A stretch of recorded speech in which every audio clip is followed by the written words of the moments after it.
Good morning, everyone. It's Joker, and today we are back with another slime video.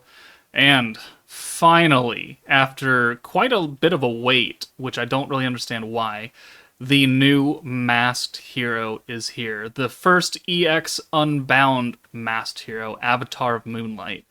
And she is by herself on a single feature unit banner. And I'm gonna cut to the chase. She is not worth it. Just straight up, if that's what you wanted to know, then you could hear that and you can go do something else with your day. She is 100% not worth it. But if you want to know why I think she's not worth it, then you can continue. Then you can continue watching this video, and I will explain to you why she is not that good in my opinion. So first off, let's look at her kit because we were not sure of what her first skill was going to be. We knew her Pierce skill was already there, so that's not a mystery. She is a support unit, so she has a very, very low ult multiplier, which is an AoE light magic attack. Alright, fine. I really dislike these. Like, after the month and a half, 2 months of this, not a fan. I don't like this. I long to go back to the days where dedicated support units could also have fairly strong EX ults and they could be nukers.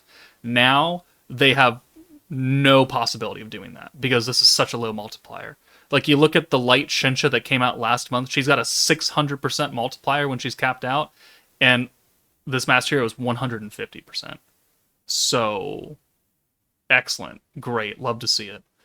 Her first skill is a new rewind ability. However, it's, in my opinion, not as good. So make another move, turn stays the same, increases all allies' ult gauge by 30%. This is an immediate ult rush ability. So whoever is on the front line with the masked hero, when you use the rewind, you're also going to immediately get 30% ult gauge. Is that good? In some very specific scenarios where you're trying to put, like, on a burst team or something, alt rushing is good.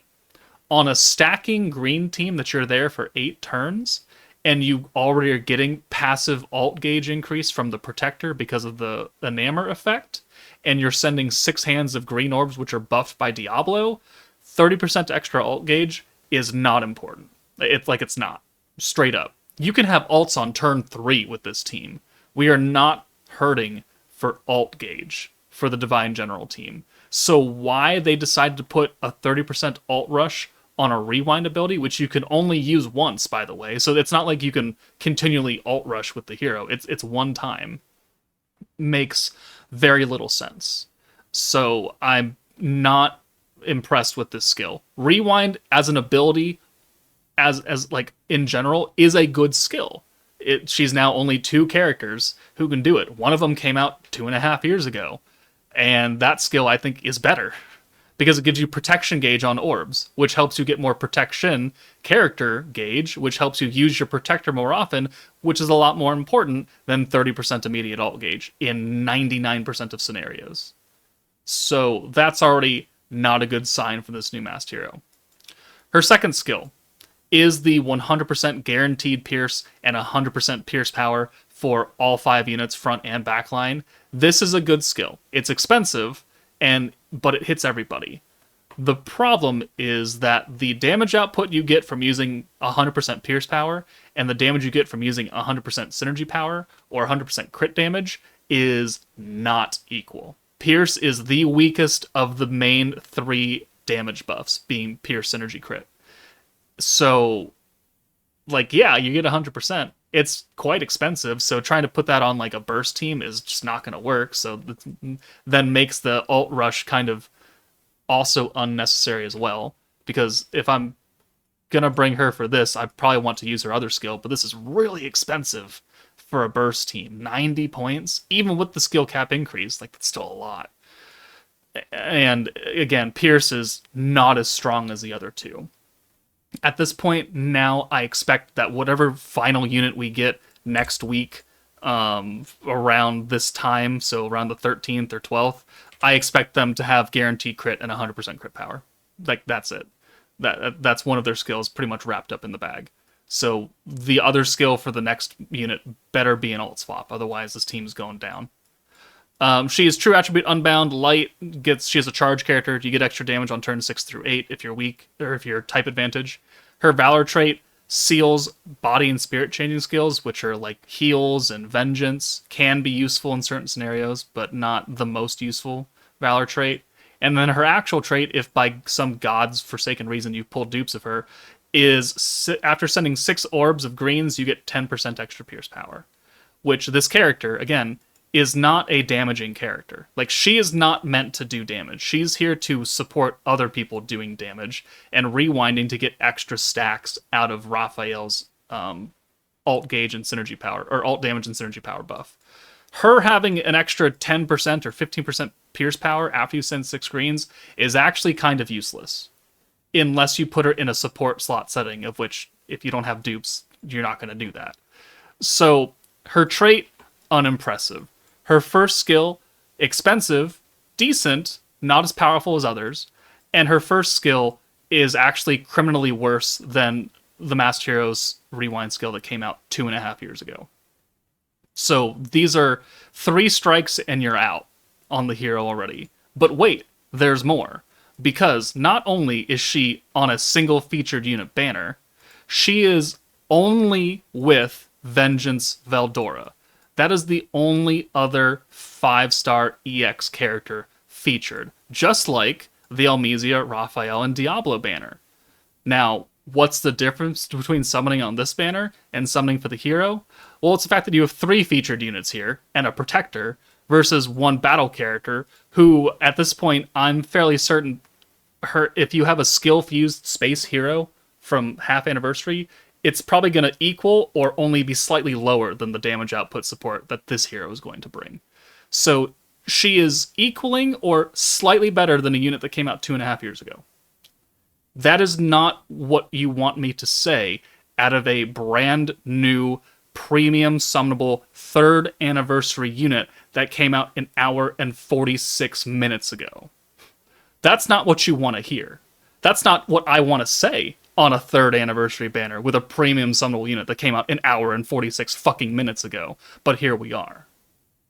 So, the fact that she's the only new unit, there are no other good featured units on her banner, or any other featured units on her character, because Vengeance Veldora might as well be just shit, means that there's no value in summoning for her for other units. Like, there's no other good EX characters that you could get. They could have put the other masked heroes on here, like the old light masked hero and the Exalted Champion masked hero. Like, would that have made sense for Divine General? No. Would it have made the banner at least slightly more valuable to players to pull for? Yeah, and they didn't. So, now we have bad trait, expensively underpowered battle skill, a rewind ability that's worse than her OG counterpart, a bad banner to summon on for featured units, and her own single featured unitness.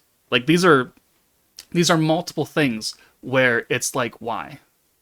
Why did you do this to her? Why did you do this for the 3rd anniversary?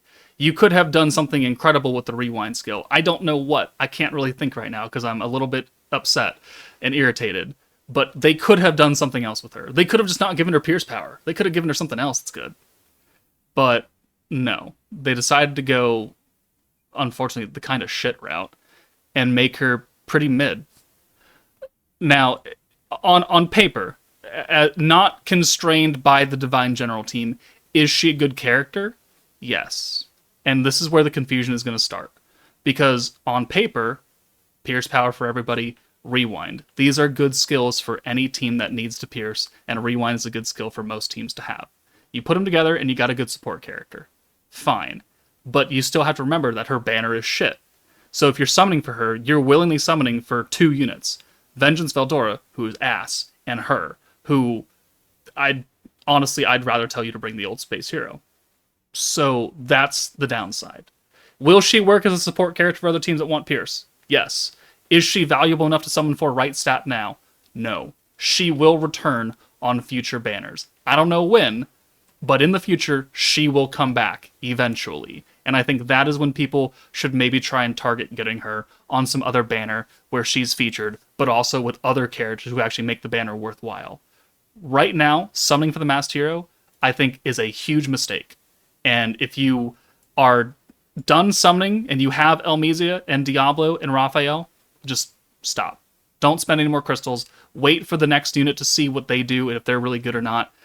And if they're also not good, then save your crystals for whatever collab might be coming in December. I don't know. We did that video already where we talked about that. Maybe we get a collab in December. If you have summoned and you have successfully obtained these 3 characters on screen right now, stop. If you do not have one of these characters listed, whether it be Raphael, Diablo, or Elmisia, continue summoning until you get them. Do not waste your crystals for the masked hero. Do not waste your crystals for Guy and Millum. Do not waste your crystals for Isis and Kyoko. You need to pull these 3 characters, because these 3 characters run the team. You can replace the masked hero with somebody else. Just easily. You can put a different support character on, and it'll help. So, unnecessary summons for the masked hero will doom your account, and it'll be a waste of crystals. So hopefully that is a good enough reason and good enough arguments to sway people away from summoning for this waste of a character and this waste of a banner. But if you were an idiot or you simped really hard for the masked hero and you did summon for her, let me know how your summons went in the comments below. I pray there's not a lot of them. I'm really praying that you guys didn't waste your crystals on this, guys. I'm being totally honest. I am actually at this point getting very disappointed with the 3rd anniversary. I could not have known that this is how they were going to handle it.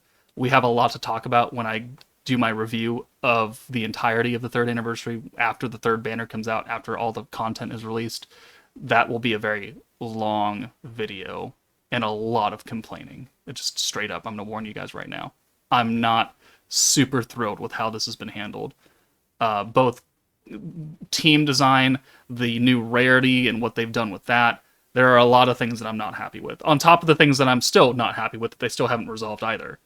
But yeah, I would say that this anniversary is trending down in terms of fun and viability and a lot of other things.